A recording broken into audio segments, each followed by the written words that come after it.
ನಮಸ್ತೆ, ನಾನು ಕೌದಳ್ಳಿಯಿಂದ ನನ್ನ ಹೆಸರು ಜುಬೇರ್ ಅಂತ ನಾನು ಮಾತಾಡ್ತಾ ಇದ್ದೀನಿ. ನಮ್ಮ ಕೌದಳ್ಳಿನ ಗೌರ್ಮೆಂಟ್ ಆಸ್ಪತ್ರೆಯಲ್ಲಿ ಸ್ವಲ್ಪನೂ ರೆಸ್ಪೆಕ್ಟ್ ಇಲ್ಲ ಸರ್. ಯಾಕಂದರೆ ಡಾಕ್ಟ್ರು 1 ತಿಂಗಳಿಗೆ ಒಂದು ಸರಿ ಬರ್ತಾರೆ, 2 ತಿಂಗಳಿಗೆ ಒಂದು ಸರಿ ಬರ್ತಾರೆ. ಜ್ವರ ಅಂದರೆ ಅದೇ ಮಾತ್ರೆ, ಕೆಮ್ಮು ಅಂದರೂ ಅದೇ ಮಾತ್ರೆ, ಎದೆನೋವು ಅಂದರೂ ಅದೇ ಮಾತ್ರೆ ಸರ್. ಇಂಜೆಕ್ಷನ್ ಮಾಡ್ತಾರೆ, ಮನೆಗೆ ಕಳಿಸ್ತಾರೆ. ಇದಕ್ಕೆ ಯಾರು ಸರ್ಕಾರವರು ಯಾವಾಗಲೂ ರೆಸ್ಪಾಂಡ್ ತೊಗೋತಾ ಇಲ್ಲ ಸರ್. ಇಲ್ಲಿ ನಮ್ಮ MLA ಆಗಲಿ, ನಮಗೆ ಯಾರು ಇರಲಿ, ಯಾರು ಸ್ವಲ್ಪನೂ ರೆಸ್ಪಾಂಡ್ ಇಲ್ಲ. ಎಲೆಕ್ಷನ್ ಬಂದಾಗ ಮಾತ್ರ ನಾವಿದ್ದೀವಿ, ನೀವಿದ್ದೀವಿ ಅಂತ ಹೋಪ್ ಕೊಡ್ತಾರೆ ಸರ್. ರಾಜಕೀಯ ಮಾಡೋ ರೀತಿ ಅಲ್ಲ ಸರ್. ಡಾಕ್ಟ್ರೂ ನೋಡಬೇಕು, ರೆಸ್ಪಾಂಡ್ ಕೊಡಬೇಕು. ರಾಜಕೀಯ ನಾನು ಮಾಡ್ಬೋದು, ನೀವು ಮಾಡ್ಬೋದು. ದುಡ್ಡಿದ್ರೆ ಯಾರು ಬೇಕಾದರೂ ರಾಜಕೀಯ ಮಾಡ್ಕೋಬೋದು. ಅದಕ್ಕೆ ನಾನು ಏನು ಹೇಳ್ತಾ ಇದ್ದೀನಿ ಅಂದರೆ, ಇಲ್ಲಿಗೆ 24 ಅವರ್ಸ್ ನಮ್ಮ ಕೌದಳ್ಳಿನಲ್ಲಿ ಡಾಕ್ಟ್ರಿ ಇರಬೇಕು. ಒಂದು ಎದೆ ನೋವು ಬಂತು, ಒಂದು ಡೆಲಿವರಿ ಕೇಸು ಆಯಿತು, ಯಾವುದೋ ಅಂದರೆ ಬರ್ತಾನೆ ಇರ್ತದೆ ಸರ್. ಡಾಕ್ಟ್ರಿಲ್ಲ ಅಂದರೆ ಶಿಸ್ಟು ನೋಡ್ತಾರಾ? ಅದೇ ಪ್ರಾಣ ತೊಗೊಂಡು ಬಂದು ಇಲ್ಲಿಂದ ಎತ್ಕೊಂಡು ಹೆಣ ಹೋಗಬೇಕು ಸರ್ ಮನೆಗೆ. ಅಷ್ಟೇ ನಮ್ಮ ಕೌದಳ್ಳಿಲಿ ಮಾಡ್ತಾ ಇರೋದು ಕೆಲಸ ಸರ್. ಇದಕ್ಕೆ ಯಾರು ಗಮನ ಕೊಡ್ತಾ ಇಲ್ಲ ಸರ್.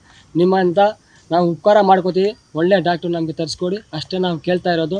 ನಾವು ಏನು ಊಟ ಕೇಳ್ತಾ ಇಲ್ಲ, ನಿಮ್ಮ ಹತ್ರ ದುಡ್ಡು ಕೇಳ್ತಾ ಇಲ್ಲ, ನಮ್ಮ ಹಕ್ಕು ನಾವು ಕೇಳ್ತಾ ಇದ್ದೀವಿ. ಅಷ್ಟೇ ನಾನು ಮಾತಾಡ್ತೀನಿ ಸರ್. ಆಸ್ಪತ್ರೆಗಳಲ್ಲಿ ಕರೆಕ್ಟಾಗಿ ಟ್ರೀಟ್ಮೆಂಟ್ ಸಮಸ್ಯೆ ಇಲ್ಲ. ಡಾಕ್ಟ್ರ್ ಇರಲ್ಲ, ತಿಂಗ್ಳಿಗೆ ಒಂದು ಸಲನೂ ಬರೋಲ್ಲ. ಯಾವ್ದು ಬಂದ್ರೂ ಪಾಪ ಶಿಸ್ಟುಗಳು ಬ್ಲಡ್ ಚೆಕಪ್ ಅಂತ ಕೊಡ್ತಾರೆ. ಅವ್ರಿಗೇನು ಅಷ್ಟು ಓದಿರಲ್ಲ ಡಾಕ್ಟ್ರ್ ಅಷ್ಟು. ಅವ್ರು ಹೆಂಗೆ ಚೆಕಪ್ ಮಾಡೋಕೆ ಕೊಡ್ತಾರೆ ಹುಡುಗರಿಗೆ? ಪಾಪ ಕಾಲೇಜ್ ಹುಡುಗರು ಮಕ್ಕಳು. ಆಮೇಲೆ ಇಲ್ಲಿ ಆಂಬುಲೆನ್ಸ್ ಬರೋಲ್ಲ ಕರೆಕ್ಟ್ ಟೈಮ್ಗೆ, ಡಾಕ್ಟ್ರುಗಳಿರಲ್ಲ. ಫುಲ್ ಕಷ್ಟ ಇದೆ ಈ ಕಡೆ. ಆಮೇಲೆ ನಮ್ಮ MLA ಸರ್ಗೂ ಕೇಳ್ಕೊತಿದ್ದೀನಿ, ಇಲ್ಲಿಗೆಲ್ಲ ಬಂದು ಅವರೆಲ್ಲ ಚೆಕ್ ಮಾಡಬೇಕು ತಿಂಗ್ಳಿಗೆ ಸಲ, ಏನು ಹೇಳಿ. ಆಮೇಲೆ ನಮ್ಮ ಆರೋಗ್ಯ ಕೇಂದ್ರದವರೆಲ್ಲೂ ಬರಬೇಕು. ಈ ಕಡೆ ಆಸ್ಪತ್ರೆ ಬಂದು ಚೆಕ್ ಮಾಡ್ತಾ ಇರಬೇಕು. ಏನೂ ಇರಲ್ಲ. ಇವಾಗ ಗ್ಲೋಕಾಸ್ ತಗೊಬಂದ್ರು, ಬೇರೆ ಆಸ್ಪತ್ರೆ ತಗೊಬಂದು ಕಳಿಸ್ತವ್ರೆ ಮೆಡಿಕಲಿಂದ. ಮಾತ್ರೆಗಳಿರಲ್ಲ ಇಲ್ಲಿ, ಫುಲ್ ಕಷ್ಟ ಐತೆ. ಆಮೇಲೆ ಇದೆಲ್ಲ ಕೆಲವರೆಲ್ಲ ರಾಜಕೀಯಗಳು ಮಾಡ್ತಾವ್ರೆ, ಬೇರೆ ರಾಜಕೀಯಗಳು ಮಾಡ್ತಾವ್ರೆ. ಆಸ್ಪತ್ರೆ ಜನಗಳದ್ದು ಏನೂ ನೋಡ್ತಾ ಇಲ್ಲ, ಏನು ಹೇಳಿ. ರಾಜಕೀಯ ಎಲ್ಲರೂ ಮಾಡ್ಬೋದು, ನಾವು ಮಾಡ್ಬೋದು. ಅದಕ್ಕಂತಾನೆ ಮಾಡಲೇಬೇಕು ಅವರು, ಏನು ಹೇಳಿ. ನಮ್ಮ ಆರೋಗ್ಯ ಮಿನಿಸ್ಟರ್ ಇದ್ದಾರೆ ನೋಡಿ, ಅವರೆಲ್ಲ ಇದಕ್ಕೆಲ್ಲ ಅವ್ರ ಹತ್ರನ ವೀಡಿಯೋ ಎಲ್ಲ ಹೋಗ್ಬೇಕು. ಅವರೆಲ್ಲ ಬಂದೇ ನೋಡ್ಬೇಕು. ಇಲ್ಲಿ ರಾಜಕೀಯ ಮಾಡೋದೊಂದಿಲ್ಲ. ವಿಧಾನಸೌಧ ಕೂತ್ರೂ ಒಂದು ಇದಿರಬೇಕು ಮಾತಾಡೋದು. MLA ಆದರೂ ಅಷ್ಟೇ. ಅವ್ರಿಗೆ ಕೇಳ್ಕೊತಿದ್ದೀನಿ, ನಮ್ಮ ಇಮಿಡಿಯೇಟ್ಲಿ ಬಂದು ನಮ್ಮ ಗೌರ್ಮೆಂಟ್ ಆಸ್ಪತ್ರೆಗೆಲ್ಲ ಮಾತಾಡಬೇಕು. ಇವರು ಬಂದು ನೋಡಬೇಕು. ಆಂಬುಲೆನ್ಸೇ ಬರ್ತಾ ಇಲ್ಲ, ಬಂದು ನೋಡಿ, ಇಷ್ಟೇ ಕೇಳ್ಕೊತಿದ್ದೀನಿ. ಅದೇ ಸರ್, ಮಾತ್ರೆ ಕೊಡಲಿಲ್ಲ. ಸಿಸ್ಟರ್ ಇಂಜೆಕ್ಷನ್ ಮಾಡಲು ಮಾತ್ರೆ ಇಲ್ಲ, ಬಂದು ಮೆಡಿಕಲ್ ಬರ್ಕೊಟ್ಟವಳೆ. ಮಾತ್ರೆ ಇಲ್ಲ, ಹೋಗಂತ ಕಳ್ಕೊಂಡು. ಯಾವರಿಂದ ಬಂದಿರೋ ಸರ್? ಕಟ್ಟೆಳಿಯಿಂದ ಸರ್. ನಾವು ಡಾಕ್ಟ್ರ್ ಇಂಜೆಕ್ಷನ್ ಮಾಡಿಸ್ಕೊಳಕ್ಕೆ ಬಂದ್ವಿ. ಇದು VS ದೊಡ್ಡಿಯಿಂದ.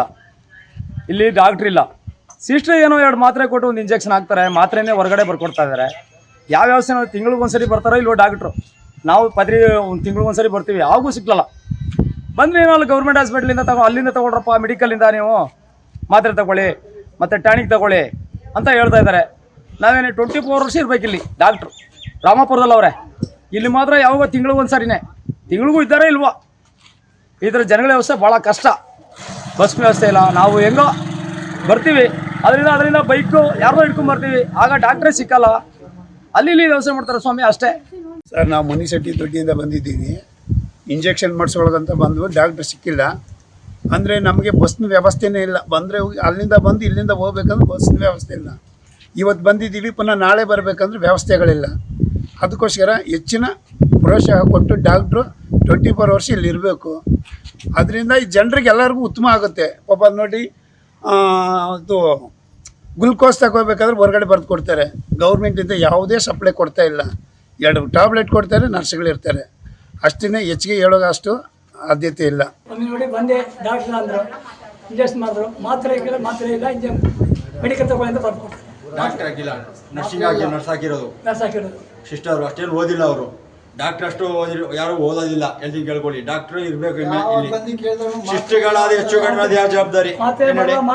ಶಿಸ್ಟುಗಳು ಓದೋದು ಬೇರೆ ಟಿಂಚರು ಏನೋ ಗ್ಲೋಕಾಸ್ ಕಟ್ತಾರೆ. ಡಾಕ್ಟ್ರ್ ಇದು ಹೇಳ್ಕೊಟ್ರೆ ಅದು ಅವ್ರಿಗೆ ಏನಂತಾನೆ ಅಷ್ಟು ಓದಿರಲಿಲ್ಲ ಡಾಕ್ಟ್ರು. ಅದು ಅಷ್ಟು ಯಾರು ಓದೋದಿಲ್ಲ ಶಿಸ್ಟರು. ಎಲ್ಲಿ ಕೇಳ್ಬೋದು, ಹೆಂಗೆ ಇಂಜೆಕ್ಷನ್ ಹಾಕ್ತಾರೆ ಅವರು? ಹೆಚ್ಚು ಕಡಿಮೆ ಯಾವ ಜವಾಬ್ದಾರಿ? ಒಂದೇ ಮಾತ್ರೆ ಕೊಡೋದು. ಯಾವುದು ತಲೆನೋವು ಅದೇ, ಜ್ವರಕ್ಕೂ ಅದೇ, ಶುಗರ್ಗೂ ಅದೇ ಕೊಡೋದು. ಈ ಕಡೆ ಬಂದರೆ ಏನು ಹೇಳಿ. ಇವಾಗ ಅಲ್ಲಿ ನಮ್ಮ ಹುಡುಗನ ಕೊಟ್ಟವ್ರೆ ಬ್ಲಡ್ ಚೆಕ್ ಮಾಡಿ ಅಂತ, ಅವ್ರು ಡಾಕ್ಟ್ರ್ ಇಲ್ಲ. ಅವರು ಶಿಸ್ಟು ಕೊಟ್ಟಿರೋದು, ಡಾಕ್ಟ್ರು ಕೊಟ್ರ ಅಲ್ಲಿ. ಮತ್ತು ಡಾಕ್ಟ್ರ್ ಅಂದ್ರೆ ಯಾತಿಗೆ ಚೆಕ್ ಮಾಡ್ತೀರಾ? ಅಷ್ಟು ಓದಿಲ್ಲ ಇವರು, ಅದೇನು ಕೊಟ್ಬಿಟ್ರಿ? ಏನು ಹೆಚ್ಚು ಕಡಿಮೆ ಆಗಿ ಯಾವ ಜವಾಬ್ದಾರಿ?